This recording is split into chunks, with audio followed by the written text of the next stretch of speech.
So it fucks up the Saudi bag too. America's involvement right now America's involvement with Yemen right now fucks up the Saudi bag. 100%. Yet another instance where America is operating on like the old ways that it used to operate. Okay. Which is unfortunately not how things are any longer. Unfortunately for America, that is. That is, to a certain degree, multipolarity. I mean, American military bases protect all of Saudi. That's a wrong assessment, Hasan. Yeah, dude. American military bases protect all of Saudi, but, you know, missiles still make their way to Jeddah.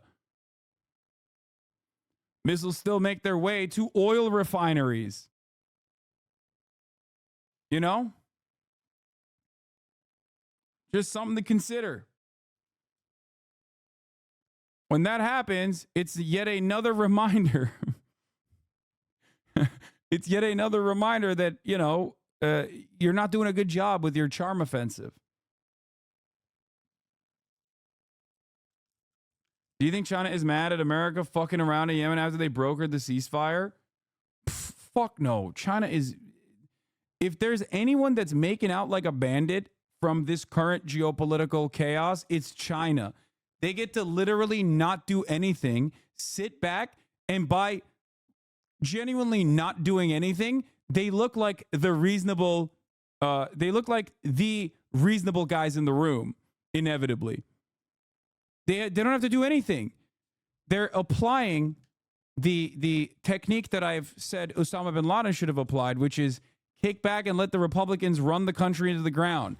Now, of course, back then, when you thought about Republicans, you thought about neocons, you thought about like warmongers. Now the Democratic Party is doing that shit too. China gets to maintain its allegiances with Israel while simultaneously every now and then saying stuff like, the Palestinians are human. The Chinese delegation has decided Palestinians are human beings and Israel should maybe cut it out. Okay? That's it. That's literally it. That's all they have to do is kick back. They fucking make out like bandits in this situation. So obviously, when I talk about America bad, there's the moral framework that I operate on, which is America is doing a horrifyingly bad job of, you know, destabilizing this region and killing people directly and killing people indirectly, but usually with American bombs. But then it's also not even pragmatic. There has to be some people within the State Department that recognize that America's actions, and I do believe that there are people in the State Department that recognize that America's continued support of Israel is no longer beneficial, but legitimately harmful. Okay? You always say America bad. What is the worst America has done? The worst? I don't know. It's a long fucking list. Starting, I mean, not even starting, but the war on terror. You're right. This is China's Ukraine. What do you mean China's Ukraine? I mean, you could say China is China's Ukraine. Same situation with Ukraine. They don't have to do shit. They offer like a little bit of support to Russia by not directly criticizing Russia, and then they just sit back on that front too. Those are all genuine dubs for China. Slavery or nukes, nuking Japan twice, exactly. Now, I'm not like a BRICS guy at all, for the record. I think you guys know this already. I think that's a laughable notion. I'm not like a big BRICS guy at all, right? The way I see it is that all these other countries that are in the periphery or, former direct allies or even client states to a certain degree see China as a rising power and use China's position as a way to hedge their bets, as a way to leverage their relationship with the United States of America. That makes perfect sense. How is war on terror bad? Do you love terror? Yes. How is the war on terror bad? Do you love terror? That's so funny. Dude. I know it's a joke. It's a good joke. I love that. the guy who the guy who this worked on, the one guy in the United States of America that this framing works on is like, what do you mean? I don't understand. Do you like terror? What the fuck? It's kind of fucked up to say it, but I think it's better that China runs things like this without getting involved. If they bring up Palestine flag too much, it would be a third world war for sure. I'm just afraid something might happen in Taiwan with all this chaos. I mean, I don't know. All right, anyway, let's get to Real Life Lore's video on Yemen. I want to see. Focused on the brutal war being waged in Gaza that's already claimed the lives of tens of thousands of people. I'm telling you, I think like Real Life Lore and a lot of other like OSINT adjacent people, unless they're just like primed to try and get like a fucking free internship at some State Department adjacent third party contractor, they're most likely going to be like, yeah, this shit doesn't look good.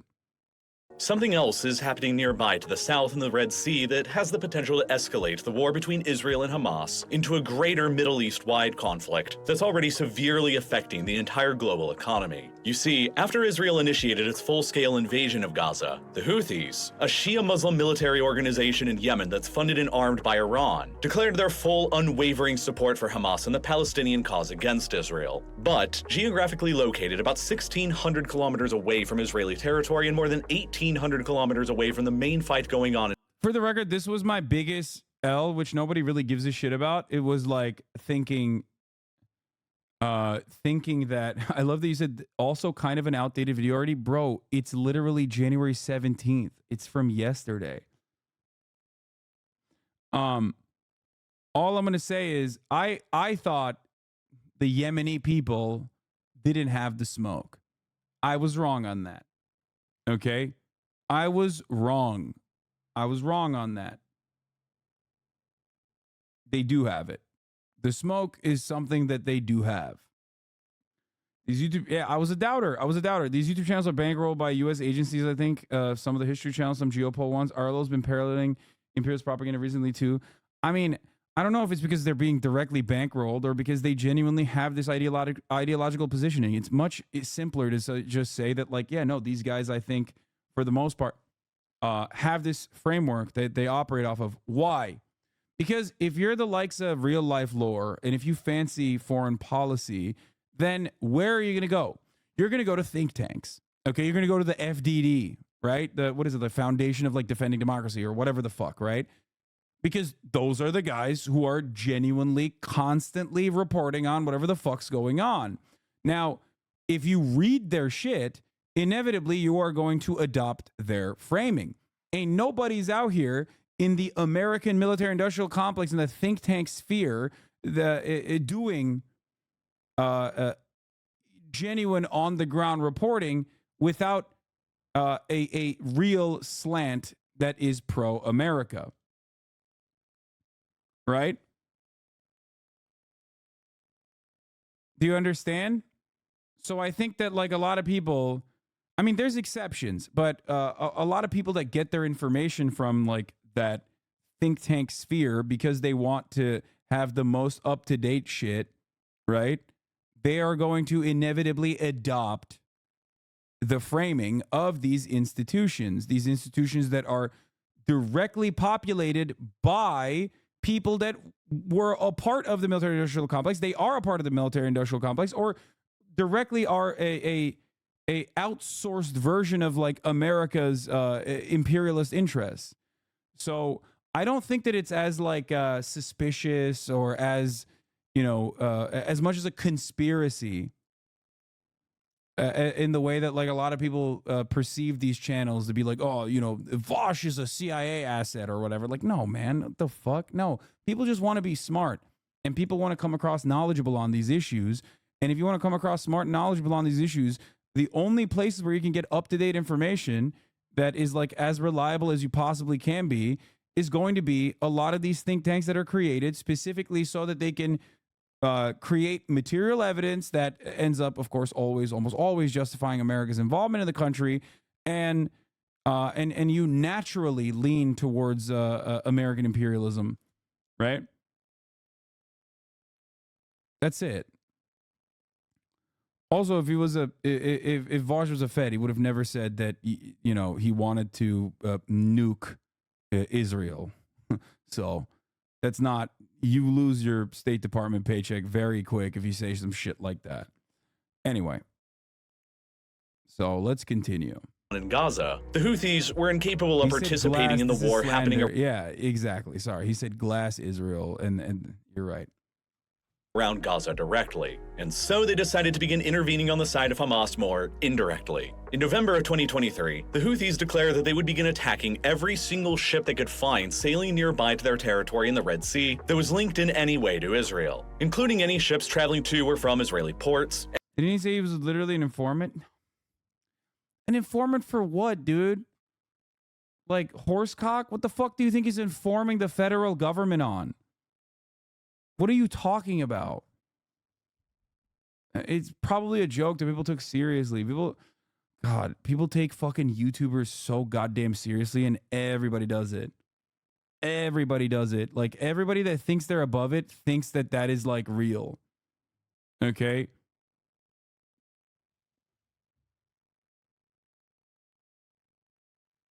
Your humor is too dry. Yeah. I think, like, yeah, I don't know. I do legitimately think that, like, a lot of people place so much emphasis on YouTubers, thinking that, like, we move the fucking needle in any meaningful direction. And it's so silly. And I think it's a byproduct of, like, how powerless we ultimately are in the face of, like, American empire, for example. Like, no matter how much we fancy ourselves to be a democracy, you look at the hundreds of thousands of people that are fucking protesting in DC this past weekend for Palestinians, okay? And trying to stop Israel's endless bombing campaign. And there's not even a fucking fraction of that in the media as far as coverage goes. And nobody cares. And time goes on. And we continue. We continue doing exactly what we were doing. All right, let's continue. Any ship with Israeli ownership, any ship flying an Israeli flag, or any ship with an Israeli crew. And then, they further stated that these attacks on Israeli shipping would continue indefinitely until Israel fully withdrew from Gaza and ended its war against Hamas. But there was a slight problem with the Houthis' plan. You see, the ownership structure of the globalized 21st century merchant shipping fleet is a very complicated business. Merchant ships very often travel between origin and destination in different countries. The ownership structure of the ship itself is often divided between multiple different nationalities that may have nothing to do with where the ship's origin or destination is. The flag of call that the ship flies may be completely different altogether, while the crew that's operating the ship may be of completely different nationalities from everything else as well. Determining which merchant ships operating on the world's oceans are considered Israeli or not is not as simple a task as it appears at first. But that didn't dissuade the Houthis from deciding to intervene anyway by attacking whatever ships they determined were Israeli. Their attacks began on the 19th of November 2023, with a brazen hijacking of an empty car carrier sailing through the Red Sea. So this part is not entirely correct, I think. As far as I understand it, they didn't just like flagrantly attack whoever they decide is like pro-Israel. I think they were, they determined they were Israeli. Of course, you're not going to fucking, like, that's not how international commerce works. He literally openly admitted that earlier. But I think, like, that they look at the routes off of, like, readily available data. But beyond that, they also radio in, from what I understand. I might be wrong on this. But I think they radio in and ask, like, and I mean, it's a blockade. It is exactly how America would do it. Okay. The difference is it's not America doing it. That's the point. And it wouldn't actually be exactly like America doing it. America might even blow your shit up.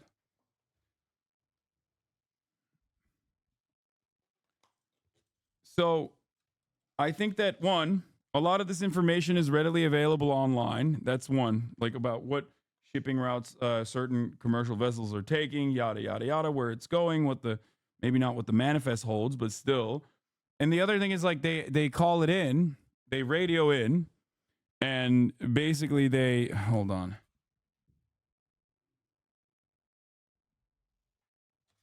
Where the fuck? Oh, there it is. Okay. So yeah, they radio it in and they say, "Hello, this is Ansar Allah Navy. Marhaba. Please stop and tell us where you are flying in from." Okay, and then the ship says something like, "At the top of the hour, there's a 3-minute ad break. Have you thought about that?" And then the guys are like, "It's over. It's over. We're coming in. That is the real terror. We must stop it." And then they take over the ship. However, all you needed to do was just subscribe for $5 or for free.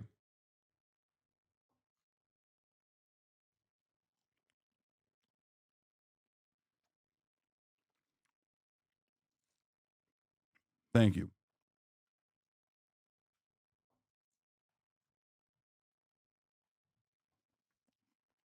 Very racist. Respect. No.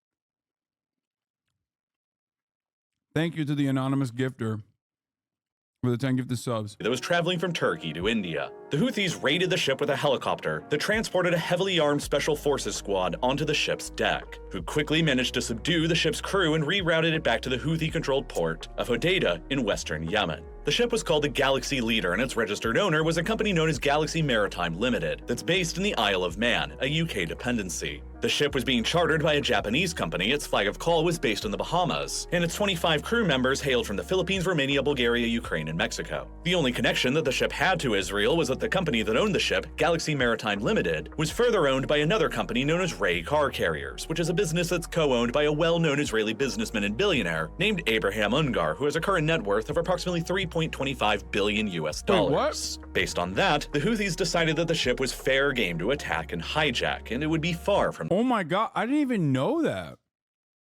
Wait, so it's not fucking wait, what? Wait, that's crazy. I'm out here literally thinking that they're just like taking over commercial vessels that don't respond to their calls. Turns out this motherfucker's owned by an Israeli dude. What the hell? How the fuck did you not know that? No, I didn't know Galaxy Leader was owned by an Israeli dude. Owned by an Israeli company.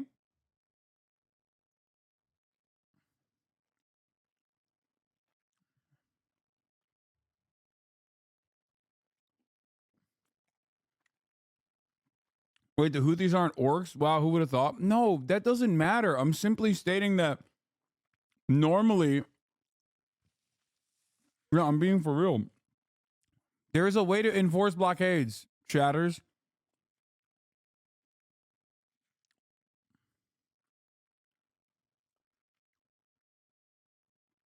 That's what happens when you do your own research. Yeah.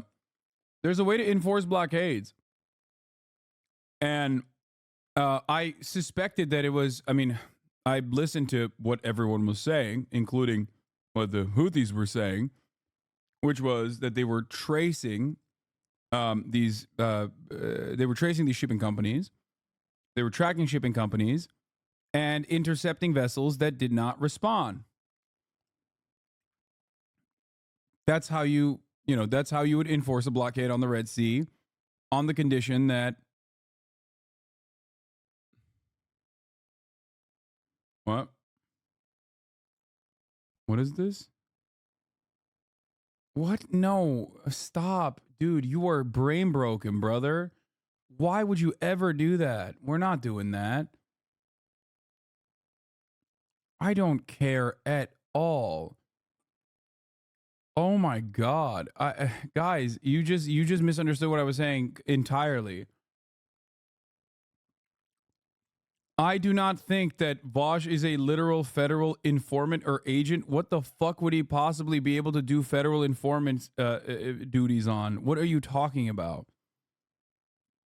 From the last. In the weeks and months that have followed after that initial attack, the Houthis have unleashed a torrent of hundreds of missiles and drones and launched further hijacking attempts against dozens of merchant ships caught sailing through the Red Sea. merchant ships that have been linked to dozens of countries from all around the world. And the missiles, drones, experience, and intelligence that they've received to launch all of these attacks have largely all come from a single source: their biggest patron, the Islamic Republic of Iran. Iran has spent years carefully cultivating the Houthis from a ragtag group of militia into a legitimately dangerous state-like military force, with a massive arsenal of guided anti-ship missiles and swarms of cheap explosive kamikaze drones that they can use to overwhelm maritime anti-air defenses with through sheer numbers. Backed by Iran, the Houthis have arguably become the most dangerous and heavily armed piracy force in modern history. And unlike the pirates before them, they used to launch out from Somalia and raided commercial shipping in the Arabian Sea, the Houthi pirates control a significantly more advantageous geography to wreck the global economy from. They currently dominate the northwestern third of Yemen's territory, including most of Yemen's population and most of Yemen's coastline along the Red Sea, which gives them direct access to launching hijacking ships, missiles, and drones into one of the world's most critical arteries of globalized trade. The Red Sea itself can be thought of as the primary maritime passageway between Asia and Europe,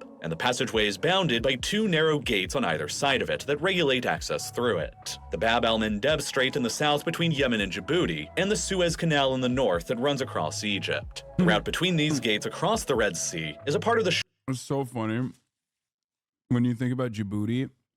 Like, I just go back to that one guy who made a, this is how every real life lore video is like about Djibouti.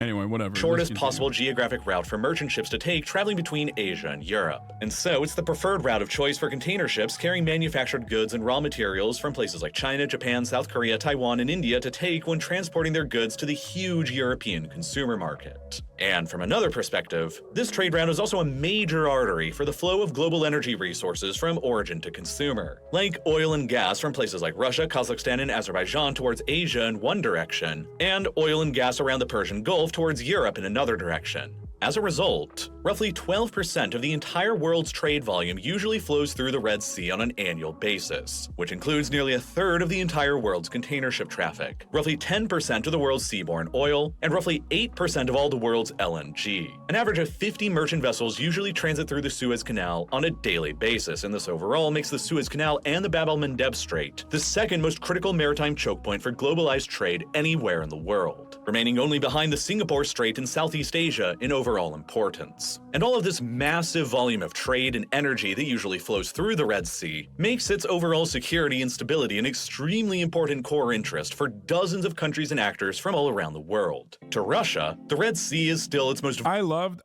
when he's like, when the real life lore spoof video was like, and that's how Ukraine is gonna be the new North Korea. Somehow, Ukraine belongs to North Korea. Vital artery for exporting their own crude oil and LNG resources by sea towards their new primary consumers, China and India, while Kazakhstan and Azerbaijan rely on the route to a lesser extent for their own oil exports as well. From China's perspective, the Red Sea is its most vital artery to receive energy resources from Russia through, and to transport their own manufactured products to the European consumer market through, which is of similar concern to Japan, and largely why both China and Japan maintain overseas military bases in Djibouti nearby to help safeguard their own trade routes. To Qatar, the Red Sea is its primary trade route to export their LNG supplies to Europe, while to Saudi Arabia, the United Arab Emirates, Bahrain, Kuwait, and Iraq, the Red Sea is their primary trade route to export their crude oil to Europe through. To the European Union, the Red Sea is their primary trade route for receiving manufactured goods from Asia and energy resources from the Persian Gulf through. While to the United States, Washington wants to ensure the continuous flow of maritime trade through the Red Sea to keep the global economy and globalized system that it champions and protects humming along. And Egypt, as the controller of the Suez Canal that regulates all of this trade, stands to arguably benefit the most when the trade is running smoothly, and lose out the most when the trade isn't running smoothly. Egypt's Suez Canal Authority is the— Damn, dog. Seems to me like all the more reason to maybe, I don't know, instead of continuing the genocide that recently had ceased, you just kind of treat these guys as like independent actors with their own genuine opinions and wants and needs, and maybe listen to the demands that they're making and fucking pull back from your unconditional support to Israel. guardian of the canal, and they charge various fees and tolls on every ship that passes through it, as ships usually have no other alternative. The only other possible geographic choice the ships can take to travel between Asia and Europe is the much longer way all the way around the entire African continent, around the Cape of Good Hope. A route that usually adds anywhere between 7 and 10 days of travel time and significantly higher cost for ships to take. Under normal circumstances, the tolls and fees that Egypt charges on ships passing through the Suez Canal are still much cheaper than the alternative of sailing around the whole of Africa. And it's also usually one of the Egyptian government's largest sources of revenue. As the world began recovering from the logistical supply chain bottlenecks that were caused by the other than U.S. aid.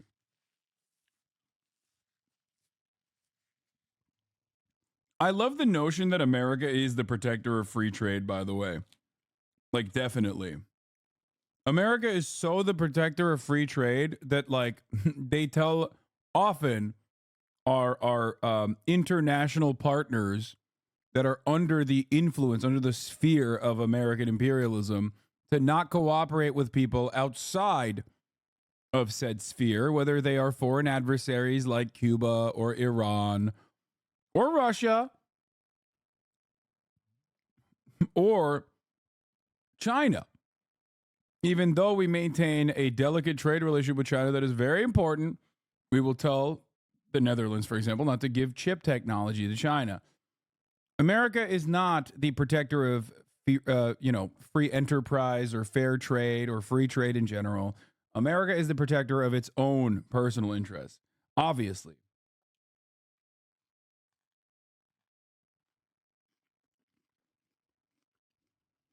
COVID-19 pandemic, an all-time high record number of ships passed through the Suez Canal during the fiscal year between June of 2022 and June of 2023. 25,887 ships took the journey, which also netted Egypt an all-time high annual revenue from the Suez Canal, about $9.4 billion US dollars, about enough to help fund 10% of the entire Egyptian government's operation. Yeah, before people say, isn't that every country? Of course it's every country. The only problem is other countries aren't claiming something like, other countries don't get to say, we are not self-interested. We're actually protecting this ideological concept of free trade. That's the difference. Why do people not understand that? My point is, America lies and acts like it's a protector of like international commerce when it routinely violates it, just like America often acts like it cares about international human rights law. Right? In the rule-based liberal order that we maintain. Except we make the rules and we give the orders.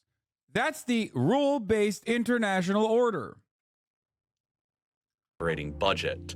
And this is all in addition to the fact that many countries can only import their goods from abroad through the Red Sea. The only maritime ports that Jordan, Sudan, and Eritrea have are all just located on the Red Sea, while Djibouti's port nearby to the Red Sea on the Gulf of Aden currently supports roughly 95% of landlocked Ethiopia's trade volume. And so, the safe, secure, and reliable flow of trade continuing through the Red Sea is extremely important to all of these dozens of countries from all around the world, both near and far from it. But unfortunately, the Red Sea has always existed within one of the most geopolitically turbulent regions in the world, and ships are also at their most vulnerable when transiting through either side of the narrow gates on either end of it. Both the Suez Canal in the north and the Bab el-Mandeb Strait in the south can be blockaded intentionally or even accidentally, and when they are, the Red Sea passageway for global trade comes to a complete halt. This has happened twice before in fairly recent history. Once for a long period of 8 years when the entire Suez Canal in the north was shut down between 1967 and 1975. During the Arab-Israeli Wars, after Israel secured control over the entire Sinai Peninsula, and in the process, the Suez Canal itself became an active frontline war zone dividing Egyptian and Israeli zones of control for those 8 years until Israel agreed to return the Sinai Peninsula back to Egypt. And another much shorter time when the canal became closed once again much more recently and much more memed about in 2021, when a container ship known as the Ever Given got blinded during a sandstorm when transiting through the Suez Canal and crashed, blocking the canal's entire width. For 6 days and 7 hours, the ship blocked all passage through the Suez Canal like a cork stuck in a bottle, and dramatically slowed down trade between Europe, Asia, and the Middle East. Hundreds of trade ships carrying nearly $10 billion worth of goods became bottlenecked. Many ships decided to give up and rerouted the long way around Africa, and once it was freed, the Egyptian government initially demanded more than $1 billion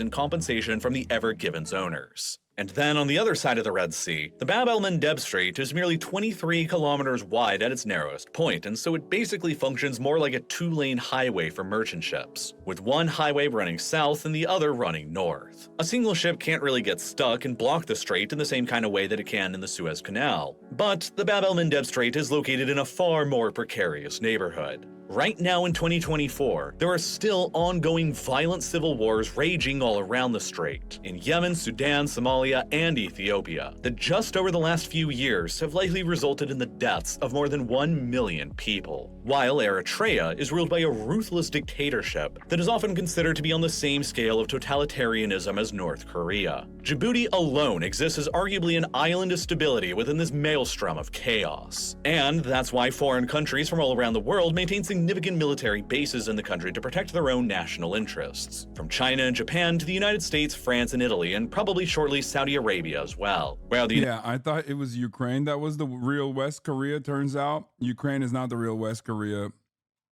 Eritrea is the real West Korea, also known as North Korea.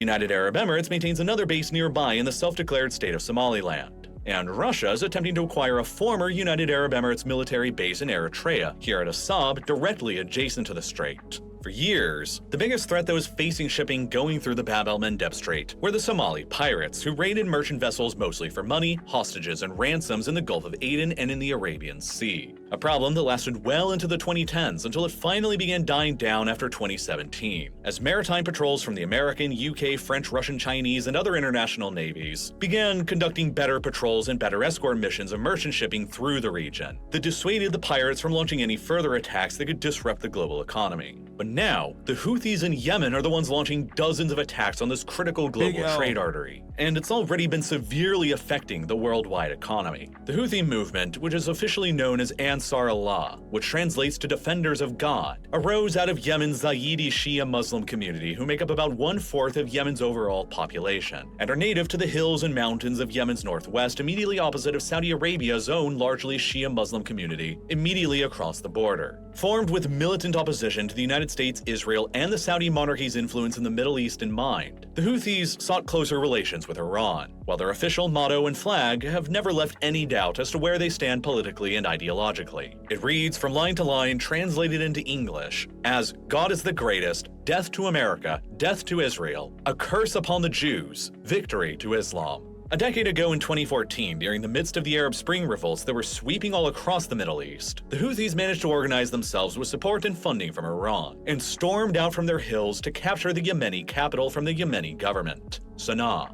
From there, the Houthis managed to expand their territorial control even further across northwestern Yemen, while the president of Yemen at the time fled the country towards Saudi Arabia. At his own request for a foreign intervention to restore his own authority and crush the Houthi rebellion, Saudi Arabia decided to militarily intervene in Yemen's civil war beginning in 2015. The Saudis, along with many other Arab states, They don't even have an ideological gripe with Judaism. Yeah, I mean, but you know, come on now. I don't think they make a distinction. I don't think they make a distinction between Israel and Jews, which, of course, why would they also? Because, like, Israel very, very, very deliberately tries to muddy the waters and say, no, we're doing this for Judaism all the time.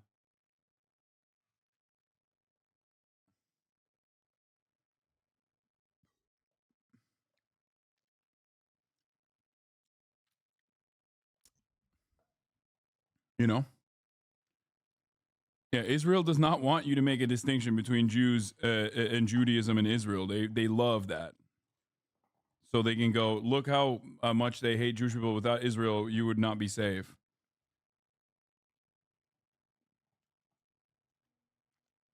Why don't Yemeni people talk to their Jewish friends? I wonder why. Well, they can't because they were purged.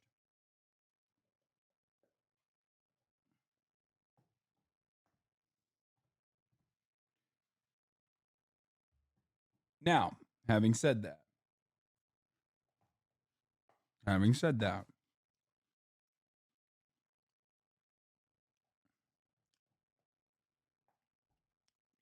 Fed posting going hard today. I mean, none of that gives any real moral permission. You don't have to cover the fact that they hate Jews. What do you mean? I'm not covering up for it or anything like that. I've been pretty honest about that from the jump. Except in this circumstance, it is laughable to say, "Oh, they're simply doing this because they hate Jews." No, they're not doing this because they hate Jews. They're doing this because they see the Palestinians getting bombed in a very similar way to themselves. They also get help from Iran. They get to solidify their position as like the real governing body.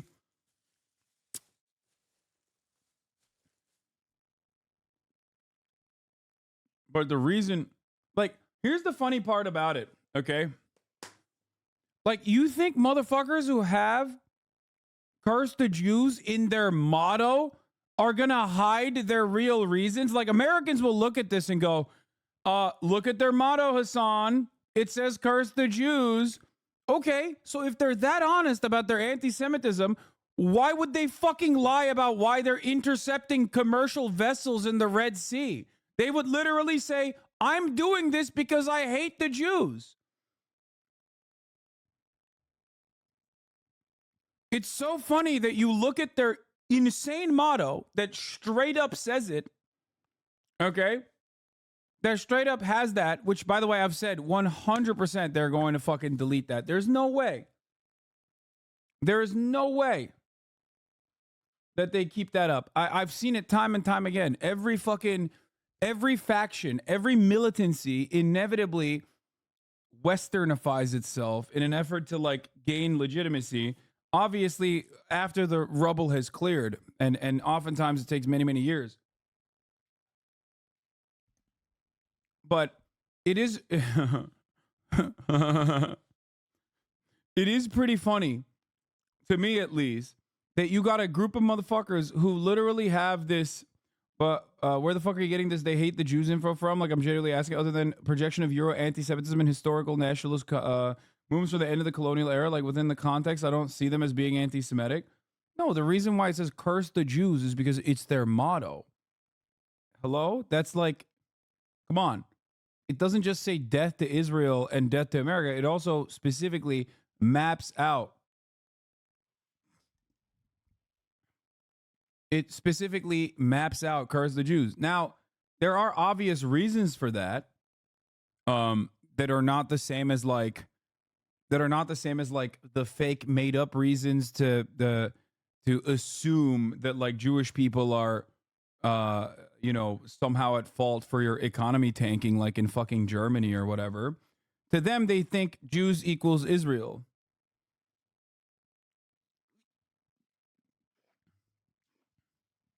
That's why I make this distinction between Hasan cute washing a Houthi rebel. Brother, I get that you want to fuck the Houthi rebel, who isn't even a Houthi rebel by his own assessment, at least. And I have no reason to believe that he would hide that from me in that interview. Maybe he is, okay? But you're the one who thinks he's cute.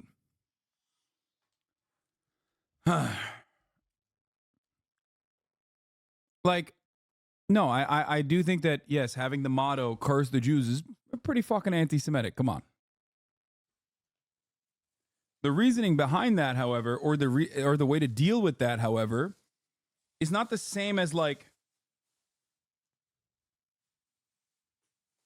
it's not the same as Western anti-Semitism. Like some dude in Idaho getting radicalized on a fucking internet forum, and then reading like Culture of Critique or whatever, or Mein Kampf, is entirely different than a dude who is in one of the poorest countries on the planet. Okay. One of the poorest countries on the planet that has been getting bombed endlessly. Westerners don't understand that Jewish people are everywhere in the Middle East. I literally have Jewish family in northern Iraq. Yeah, they don't see it. Like they think that these guys went on a forum and got radicalized and got and started LARPing as like Nazis or something. That's why it's always funny when people go it's always funny when people go, "Oh dude, you're these guys are like Nazis." It's like, "No, they have their own very specific brand of anti-Semitism. Like they didn't get fucking radicalized by 4chan or 8chan or whatever."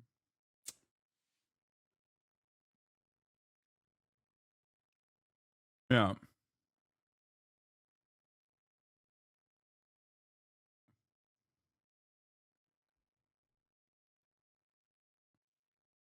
The Wikipedia page for Jews in Iraq literally the statement that there are fewer than 2 Jews in modern day Iraq, and I had to edit that out because I literally know 4. Wait, but I mean, it doesn't matter. That's a minuscule number. Like, there's a very, very tiny number of Jewish people still living in Arabic countries, including the famous last Jew in Afghanistan, who ironically had to leave Afghanistan or chose to leave Afghanistan recently, which is kind of sad.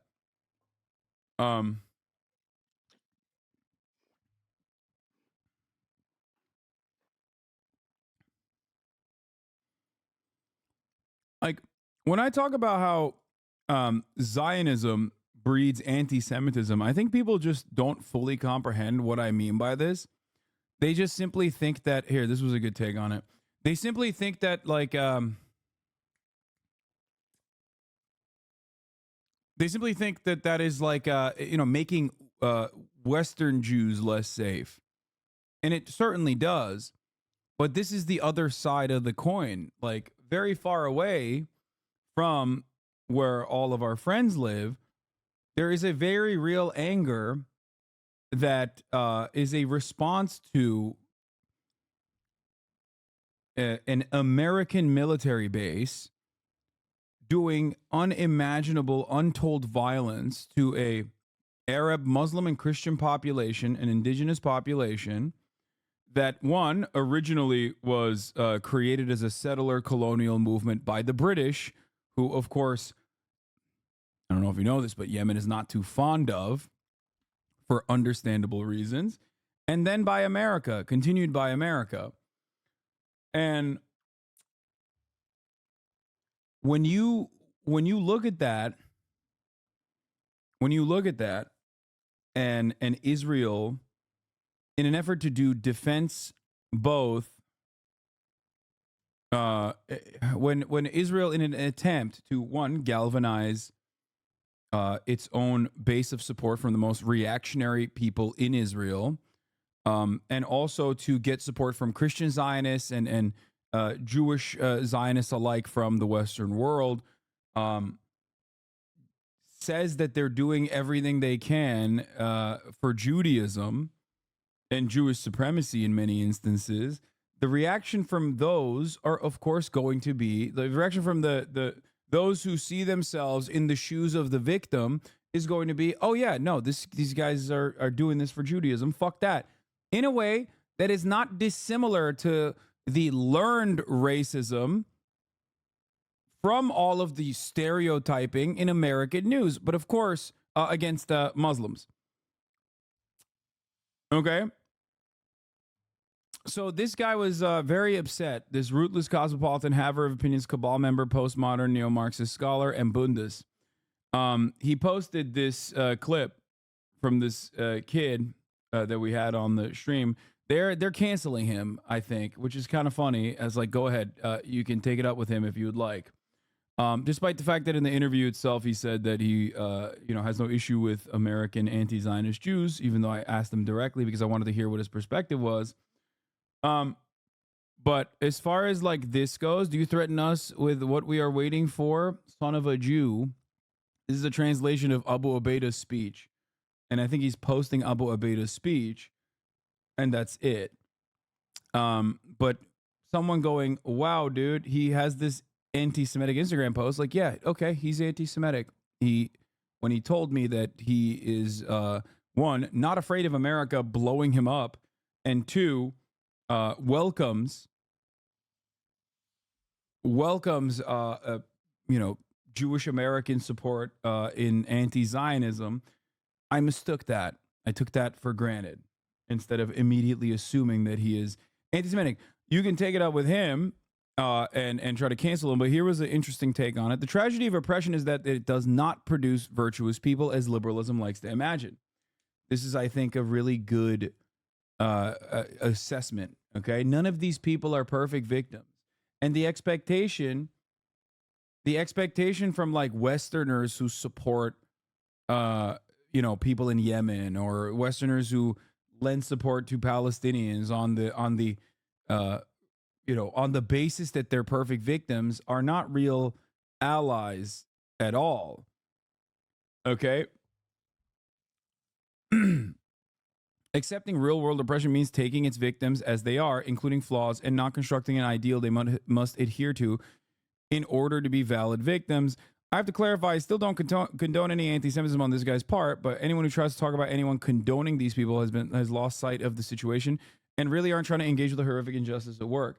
And I kind of thought that this was like well established, like people just kind of understand that, yeah, you're talking about a dude who's 19 years old, who's like withstood one of the more brutal genocides in modern day history. Like, not all of his worldviews are going to be up to the muster, up to the standards of the Western world. I mean, I know that. I don't care. And I thought I had made that very clear that I don't care about that. And people had, yelled at me about it too.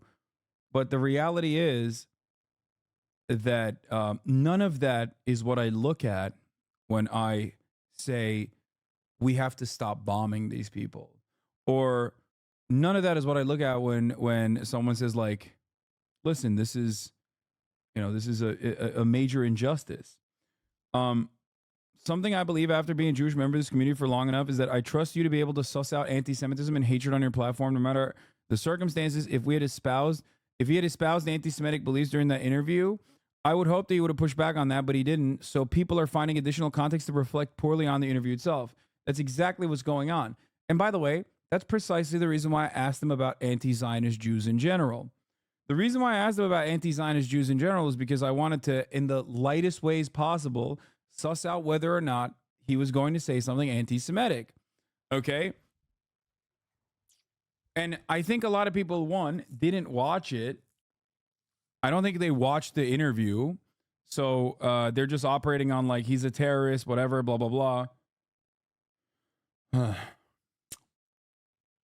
How is this kid's position in any context any different than Ansar Allah's? They both say the same things. Both get mistranslated, but we clearly understand this kid isn't anti-Semitic. Why not apply the same contextual framing to Ansar Allah? Because Ansar Allah's slogan still says curse the Jews.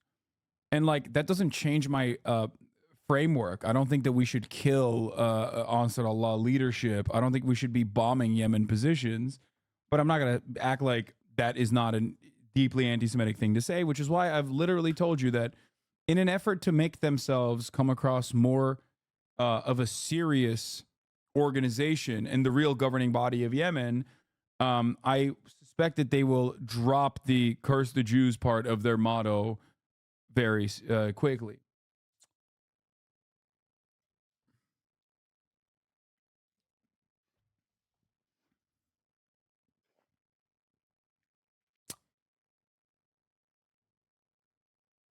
Why did you mention he was media trained during the interview? It came across like his answers were very guarded and very shielded, which led me to, in my classic Westerner brain, assume that it's not just that he's reserved and probably nervous, um, but instead, like potentially, media trained. I didn't say he was media trained. I said he might be. I said he's coming across as media trained. I also like to point out that I've ever friends who said stuff like this before, and when I message them asking they meant Zionist, they say, "Oh yes, of course, I did not mean brother, you or anyone like you." There was another take from the Malcolm X moment that Rafat had, rest in power to Rafat, when he was 36 years old and finally traveled outside of Gaza.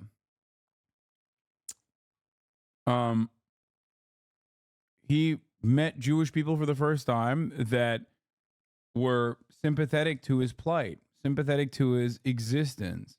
That was a real shocking moment for him. Nobody ever thinks about it from that. Nobody ever thinks about it from that framework. Like they don't look at it from that perspective at all.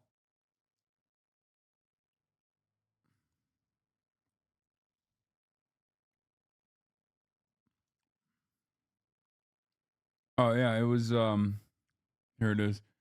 Here is Kayvon, who said, I've told the story before, which comes to me from one of Max Blumenthal's books, but when Rafat was touring America in 2014, he called this his Malcolm X moment because he never met Jewish people before who emphasize with his plight. I think about that all the time. Make of that story what you want, but I'm not shocked that a 19-year-old whose upbringing has always been backgrounded by famine and wars, much engineered by America and its allies, doesn't have the warmest feelings. Yeah.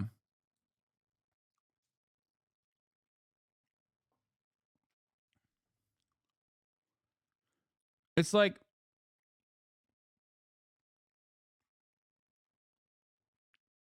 I don't know. People trying to compare this to like a Nazi is so funny because I feel like their ideological positioning against like anyone who's Muslim is literally closer to Nazis than not. Like there are some white nationalist Nazis, like that anti-vaxxer fake doctor woman or that UFC guy, that are taking advantage of this situation to like gain prominence and hiding under the banner of like defending Palestinians to launder their anti-Semitic perspectives, right? I mean, that much is true. For sure. Which one was it? Wasn't it this? Oh, it was this one. What the fuck is going on with my Chatterino? It's broken. God damn it. My Chatterino is broken. Why is it broken? What's happening right now? Hold on, I'm trying to fix this.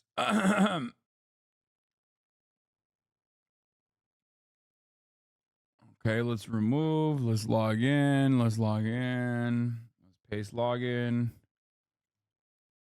Oh. Oops.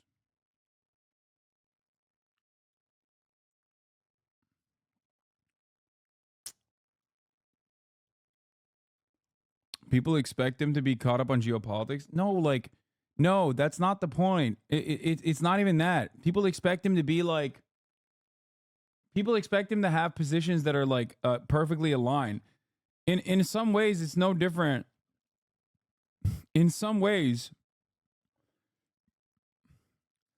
it is literally no different than the idea that Israel looks at the situation and says, everyone around us is anti-Semitic. They want to kill us. That's why we have to exist in the violent ways that we exist. Right? Like, oh, we cannot live with Muslims. But it's a chicken or the egg situation. And yes, the chicken in that circumstance, the one that comes before in that circumstance is obvious. It is Israel portraying itself as a defender of Judaism, claiming that they're doing this for Judaism. That's why I've talked about the quickest way to understand the difference between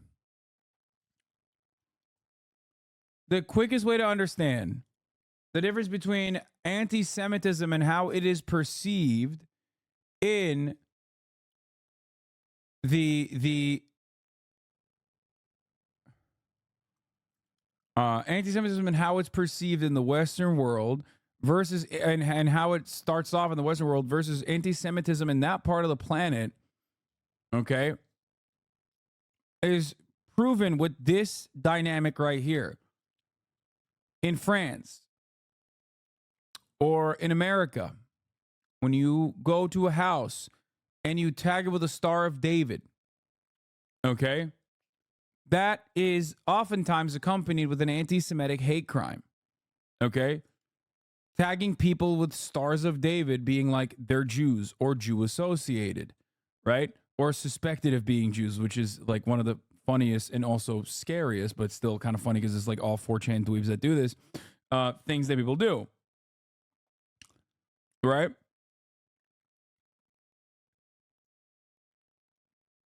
20-month subscriber. I don't want to permanently ban you, but I think I'm gonna have to permanently ban you. Someone in maybe one of the mods can look through your perspective here. I'm sorry. Look, I said I'm gonna be charitable, and I said I'm going to. You know what? I'm not gonna ban you. I'm gonna unban you. I'm in a good mood. I said I'm gonna be charitable. That doesn't mean I'm going to sit there and sift through someone who 100% does not care about the conflict beyond just like being able to max out on drama. Okay? Sorry.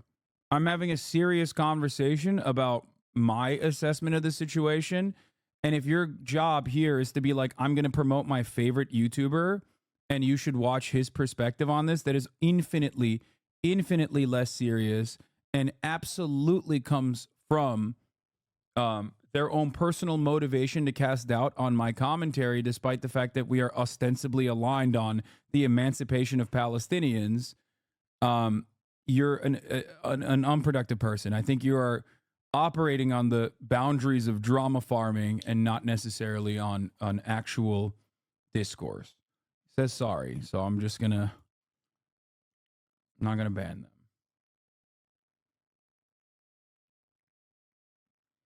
I see it as like prominent black speakers have called white people the white devil before, but of course they consider us devils and they're tortured and enslaved. The difference is like, the difference is even then, not all anti-Semitism in that region is the same, because like, Jews in Yemen were oppressed.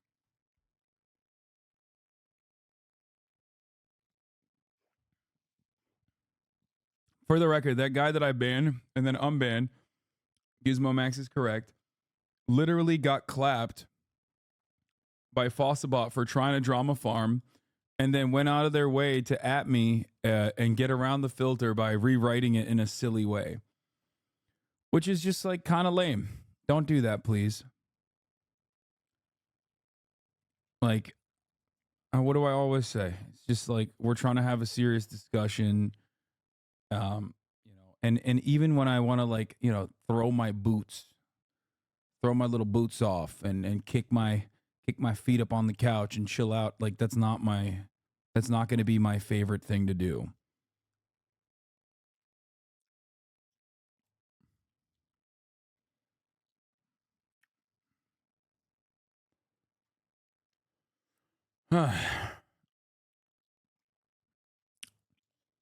Israeli soldiers trashed our apartment in Gaza and left anti-Semitic artwork on the walls.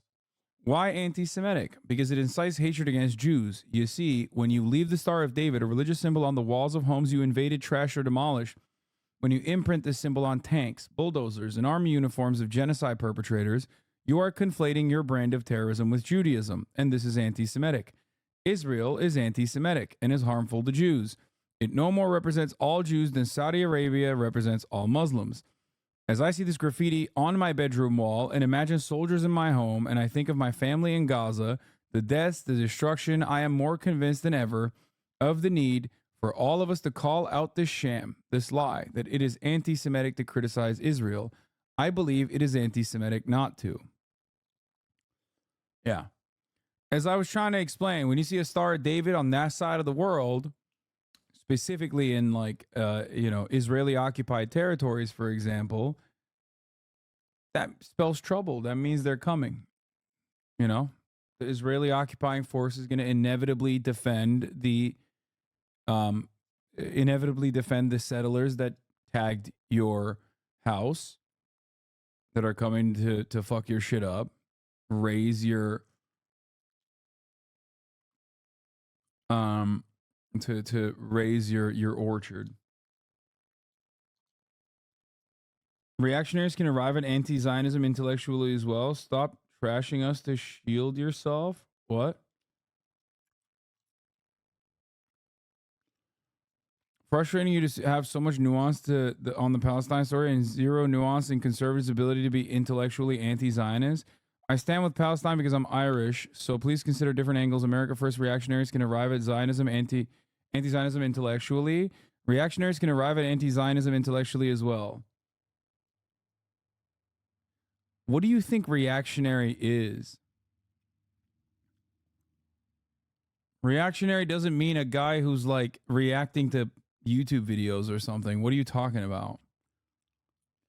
Free Palestine, but you are an anti-white racist? Okay, never mind. This guy might be a reactionary Irish supporter of mine who is like pro-Palestine as well. It's very odd.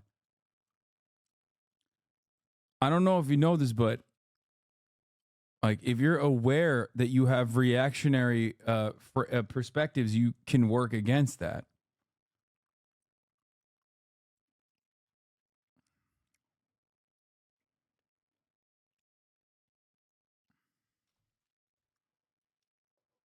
I don't get it.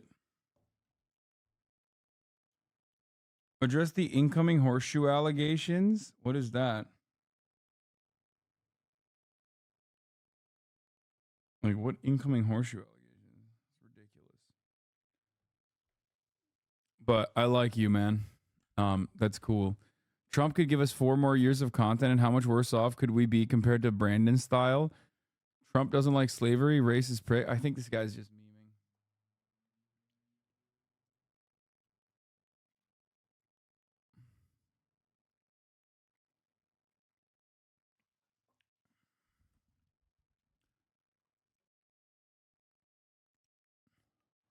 By the way, in the 17th century, Yemenite Jews were briefly expelled for suspicions of supporting the Ottomans because the assumption was that they viewed the Ottoman rule as more tolerant. Yeah, because it was more tolerant.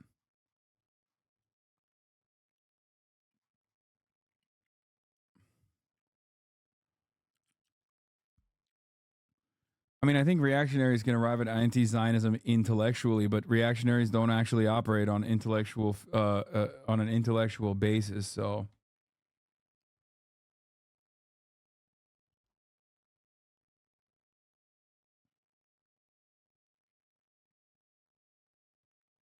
that's it.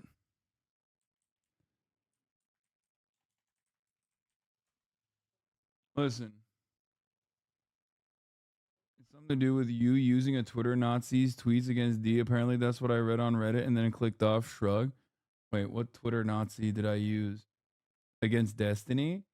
Destiny knows a thing or two about having a prominent Nazi talk about how he wants to fucking murder me, and then, laughing it off and posting it on LSF, and then celebrating said Nazi who gave literally thousands of dollars to defend other fucking Nazis. So he can miss me with this shit. Okay? They said you showed a Nazi's Twitter reel? Yeah, remember when Destiny fucking literally had a prominent white nationalist loser on a stream? And where he talked about how he fantasized about fucking murdering me and how his community literally loves him and defends him all the time, despite the fact that he's given $5,000 to another Nazi's defense. Suck my dick. This is what is so frustrating about having this conversation with people who are deeply unserious. They do not have any fucking real frameworks that they operate off of. It's just like fuck Hasan and that's it. So it's so stupid when chatters come in here and finally fucking make me blow my lid, dude. Why? He literally had chicken and waffles with a fucking Nazi, a prominent neo-Nazi, when his career was dead, by the way. The neo-Nazi's career was dead. He revitalized it. Okay? The idea that, like, yeah, I can't believe he fucking revived the career of a dead neo-Nazi's career because it made good content. It had chicken and waffles together. His ex-wife hung out with him. You know what I mean? Fucking sick. while also simultaneously aligning with Lauren Southern, who straight up was not allowed to go into certain countries because of her defense of Europe, I guess, alongside Identity Europa, a real white nationalist operation that Lauren Southern personally went and got on fucking, I think it was Italian ships to throw flares at incoming migrant boats. Something she was very proud of, something that she actually filmed herself doing. You cannot come in here and tell me about like Nazi this, Nazi that, when you're palling around with these people and trying to fuck them and also eating chicken and waffles with them. Get the fuck out of here. These people have made documentaries about their white supremacist values. Okay? Come on, dog. Get the fuck out of here. It's so funny when people are just like palling around with these fucking dipshits. But then again, the argument is white guys that love defending the usage of the N-word turning around and saying, oh, you know what's really racist actually? The term worm, dude. That's actually what's racist. It's like, okay, well, every single member of your community calls me a fucking cockroach or a turk roach every goddamn day in between the fucking death threats that I get from dudes you align with. How is that appropriate? Like, who's fucking actually racist here? Get the fuck out of here. I don't give a shit because, like, who gives a fuck? Yeah, Turk Roach. It's really funny. All you've done is shown me that you're a fucking 4chan loser who's like 40 years old and desperately clinging on to the halcyon days of 4chan. Like, oh, we memed Donald Trump into the presidency. We can do it again. That's all that shows me when you use Turk Roach or cockroach. Jesus fucking Christ. So funny that this community can still whip up enough support from dumbass fucking liberals who go, oh, that's right. Maybe Hasan is racist. Maybe Hasan is actually, an anti-white racist. I'm white, man. I'm white. The fuck do you mean anti-white racist? Dumb fucks.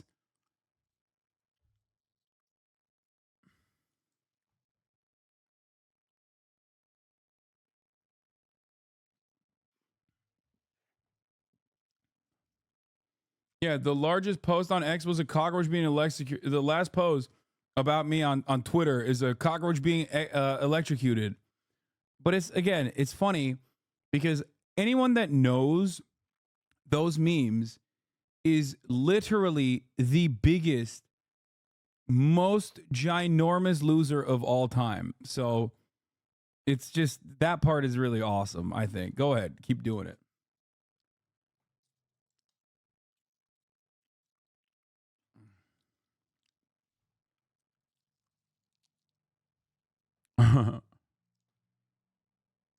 Yeah, I heard that slur isn't even used outside of US, right? It's a very specific 4chan slur. Yeah, exactly. It's not, it's funny more than it is a real slur because it's only used by like the stupidest people of all time. The biggest fucking losers, which is precisely the reason why it does not offend me. The roach racist meme was invented on 4chan by a Russian operative after Erdogan killed that Russian pilot. Oh. Anyway. Let's continue with the Yemen video. Or maybe not. I don't know.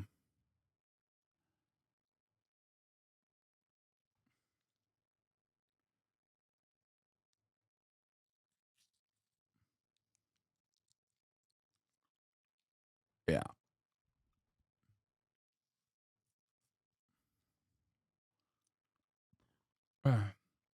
Yemeni Jews are undeniably persecuted pre-Israel, but the anti-Semitism was definitely of a different character to European anti-Semitism and took on an even more different form post-partition 1947 riots. And the slogan itself originated to reaction to images from the Second Intifada, and I believe first used publicly regarding Saleh's alignment with the U.S.'s war on terror in 2002.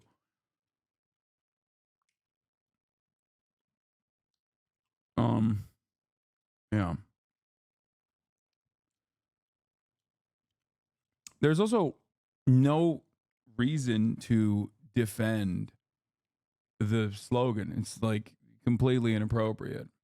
And I have never defended the slogan at all. As a matter of fact, have regularly talked about. Please stop. Guys, please, please, please. Please stop. I can't tell if you're like genuinely trying to continue the drama cycle going or I don't know what's happening. Maybe you're like unintentionally doing this because you're also obsessed, like personally with all my haters or whatever. I don't need to know anytime someone says some fucking dumb shit about me. Okay. I know people are literally fucking adding the FBI to try and get me arrested or something. It's so dumb. It's funny because you don't expect a, 17-year-old online or I don't know, like a 35, 36-year-old online who at least has like the knowledge of online memes and whatnot to operate in an identical fashion to a skin tight Oakley wearing right wing reactionary dipshit that sees someone post like a 9/11 meme and then at the FBI before having a heart attack. You know what I mean? That kind of behavior in the past was usually done by people who get duped into believing email chain conspiracies or people that spend most of their time on Facebook and now are completely brain broken about anti-vaxxer shit. It's usually not like a 17-year-old with like 7 different flags on their Twitter description who is like masturbating to the thought of America's empire and endlessly fucking talking about how sick it is. And by the way, the masturbate part is not even a worthy question. I showed you the tweets yesterday. People talking about how they are going to come and jerk off to the thought of a 19-year-old being destroyed by an American guided munition. That is a very real tweet that I showed you.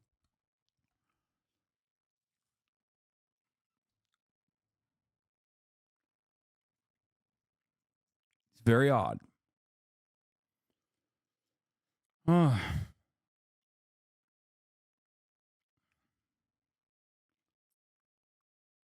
Anyway.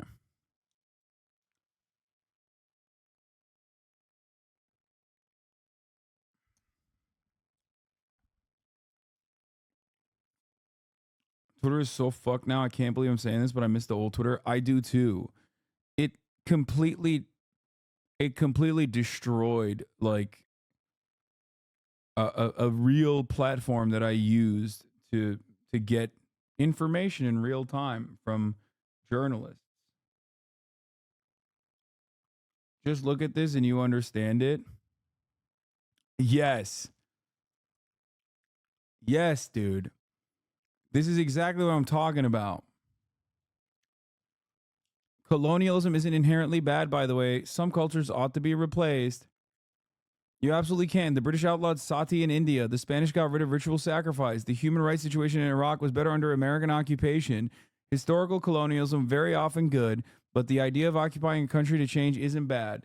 Now, that I don't think this is a bit. I think that this person is just like straight up a conquistador.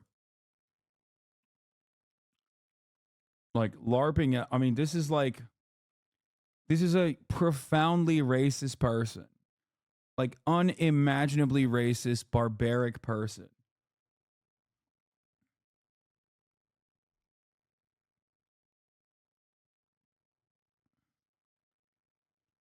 And while this person might personally LARP as like a liberal or something, but I guess not because they're Nikki Haley supporter and also have Ronald Reagan there. I mean, while they think that they are, I guess, a defender of the values that America supposedly espouses, you know, they're just an insanely racist human being, barely a human being at that. But They still deserve health care. And they deserve to no longer see the ads at the top of the hour. Let's be for real. Okay?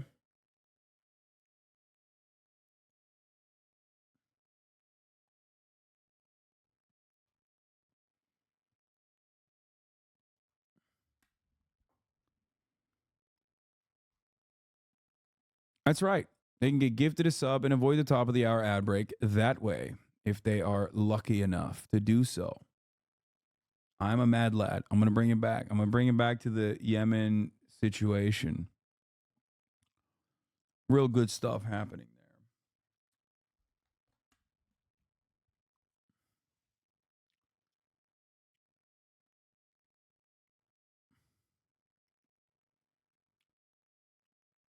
What is this?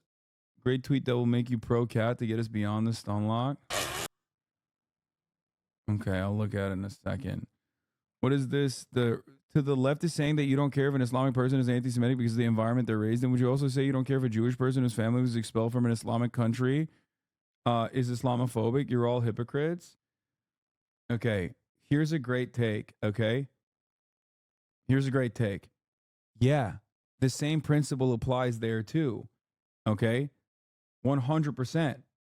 The same principle absolutely applies in that circumstance. The goal should be always to eradicate bigotry. And the only way to eradicate bigotry is by one, tackling the underlying conflict that manifests more bigotry. This is why I hold Israel responsible for a lot of this issue, because they are the ones who have all the power to stop it. You know, it's really interesting, to me at least, how many liberals, I guess, were so desperate to find like some kind of moral permission to shut the fuck up about Gaza. Oh my God. They were just like, I guess it must have been real hard having to constantly fucking defend Palestinians over and over and over again. Finally, we can just yell at some fucking leftists or some shit. You know, Jesus Christ, let's get back to the fucking basics, boys. Awesome. I'm glad that they found the moral permission to yell at the left when there's an ongoing ethnic cleansing happening.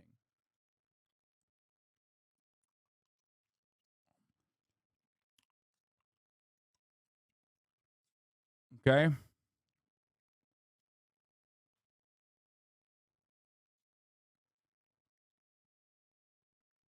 Remember when we got mad at that lady on The View for saying this would happen? She has access to the script. What do you mean? Mr. Beard has a huge fall from grace. I have no idea who this person is.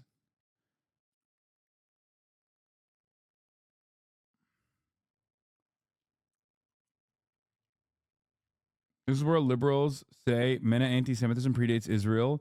MENA anti-Semitism within the boundaries of what was formerly the Ottoman Empire directly comes through Arab nationalist movements. It is not appropriate, but it's still different than European anti-Semitism that predates and is the worst still to this day, the worst pound for pound type of anti-Semitism that has ever existed. And hopefully that will ever exist, really. It's unmatched.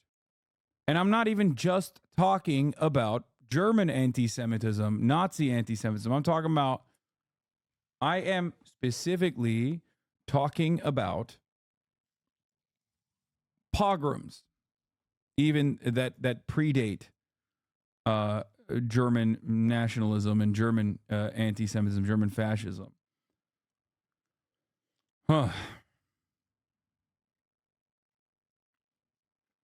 Anti-Semitism comes in different forms. The Russian anti-Semitism is very different than Chinese and Japanese anti-Semitism. Chinese and Japanese anti-Semitism is not even real as far as I understand. And instead, what isn't the meme that the protocols of Zion were sent to Japan by Nazi Germany, and then the Japanese believed it? And we're like, it's fucking sick. Actually, like, what? Are you telling me that you have a group of dudes who control the world and all the money supply and you want to kill them? Hello? The word you're looking for is philosemitism, I think. Yes.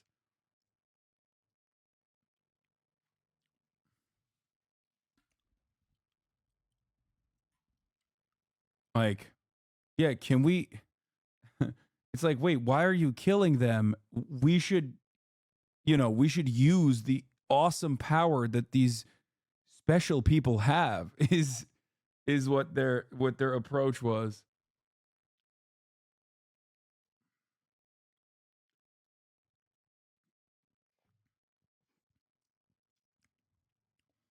Yeah.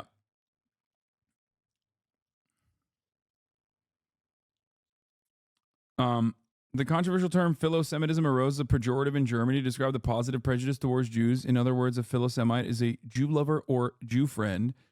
Concept of philosemitism is not new and arguably avowed by such thinkers of the 19th century. Philosopher Friedrich Nietzsche, who described himself as an anti-Semite.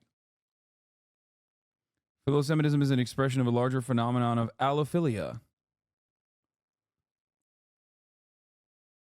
Very few Jews live in East Asian countries, but Jews are viewed in an especially positive light in some of them, partly owing their shared wartime experience in the Second World War. Examples include South Korea, Japan, and China. That's really interesting that they said their shared wartime experiences and then mentioned South Korea, valid, China, valid, and also Japan.